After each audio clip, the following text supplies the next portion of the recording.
ఇవాళ 3 జిల్లాల్లో సీఎం రేవంత్ పర్యటన. రంగారెడ్డి, మహబూబ్ నగర్, వనపర్తి జిల్లాలో పలు ప్రారంభోత్సవాలు.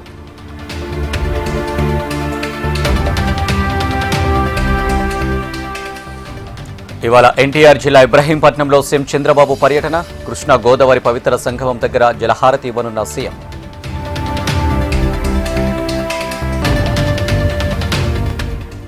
ఇవాళ కడప జిల్లాలో మంత్రి లోకేష్ రెండో రోజు పర్యటన. చిన్న కొమర్లలో దాల్మియా సిమెంట్ ప్లాంట్ విస్తరణ పనులకు శంకుస్థాపన.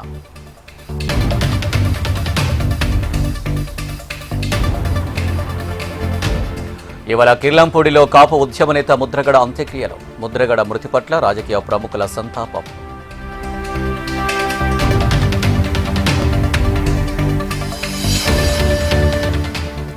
ఈ నెల 17న మంత్రులతో నటరాజన్ టీపీసీసీ చీఫ్ భేటీ. రాష్ట్రంలోని తాజా రాజకీయ పరిస్థితులపై చర్చ.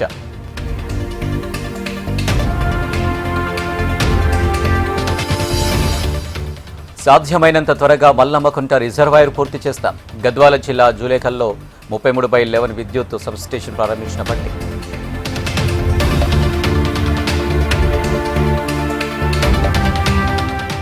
సింగరేణికి బొగ్గు బ్లాక్లు దక్కించుకునేందుకు ఎంతకైనా సిద్ధం. అవసరమైతే కార్మికుల కోసం జైలుకైనా వెళ్తామన్న కేంద్ర మంత్రి కిషన్ రెడ్డి.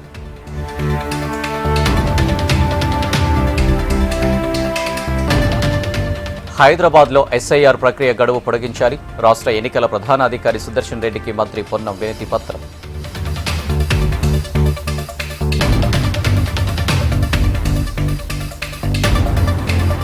బాసర నుంచి భద్రాచలం వరకు పుష్కర ఘాట్లలో ముందస్తు ప్రణాళికలు. గోదావరి పుష్కరాలను ఘనంగా నిర్వహిస్తామన్న మంత్రి అడ్లూరి.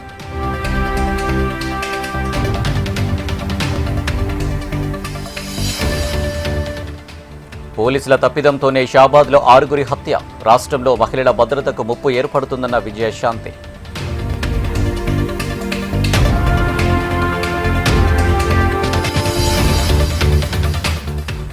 భూదందాలు చేసే రేవంత్కు రైతుల విలువ ఏం తెలుసు?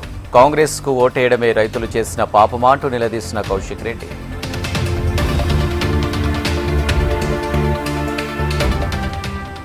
ప్రజా సమస్యలు వాస్తవాలు తెలియాలంటే ప్రజాక్షేత్రంలోకి వెళ్ళాలి. కీలకమైన స్థానాల్లో ఉండి నెగిటివ్ రోల్ ప్లే చేయడం కరెక్ట్ కాదన్న చంద్రబాబు.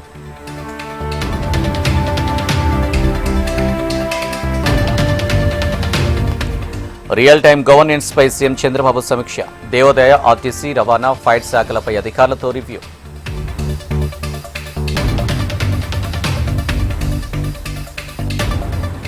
మత్స్యకారుల బోటు ప్రమాదంపై కూటమి సర్కార్ నిర్లక్ష్యం వహించింది. బాధిత కుటుంబాలకు ₹1 కోటి ఎక్స్గ్రేషియా ఇవ్వాలన్న జగన్.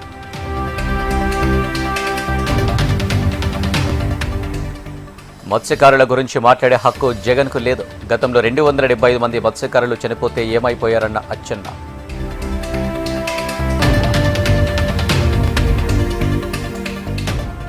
ఇకపై కూటమి ప్రభుత్వంలో నెలవారీ ఎకనామిక్ నివేదిక. అన్ని శాఖల పనితీరు, ఆదాయ వ్యయాల విధానాన్ని రూపొందించేలా ఆదేశాలు.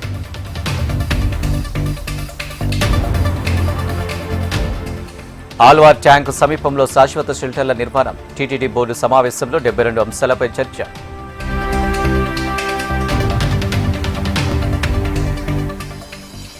ఏపీలో ఎస్ఐఆర్ గడువును పెంచిన కేంద్ర ఎన్నికల సంఘం. ఈ నెల 24 వరకు గడువును పొడిగిస్తూ ప్రకటన.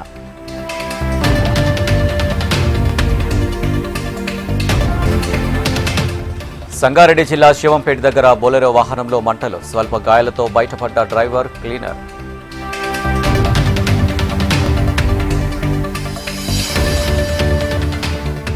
నాలుగేళ్లుగా దంపతుల అక్రమ నిర్బంధం. హైదరాబాద్ మియాపూర్లో వెలుగు చూసిన ఉదంతం.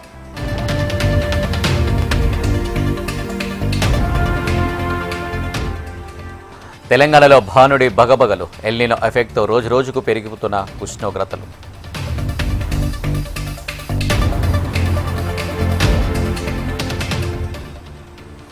బహ్రెయిన్, ఒమన్ టార్గెట్గా ఇరాన్ క్షిపణి దాడులు. పశ్చిమాసియాలో మరింత ముసురుకున్న యుద్ధ మేఘాలు.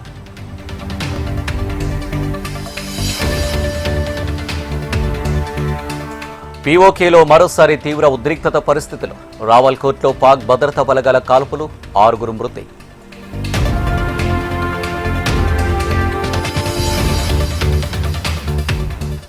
ఇంగ్లాండ్తో తొలి వన్డేలో భారత్ సూపర్ విక్టరీ. 3 వన్డేల సిరీస్లో 1-0 ఆధిక్యంలో గిల్ సేరా.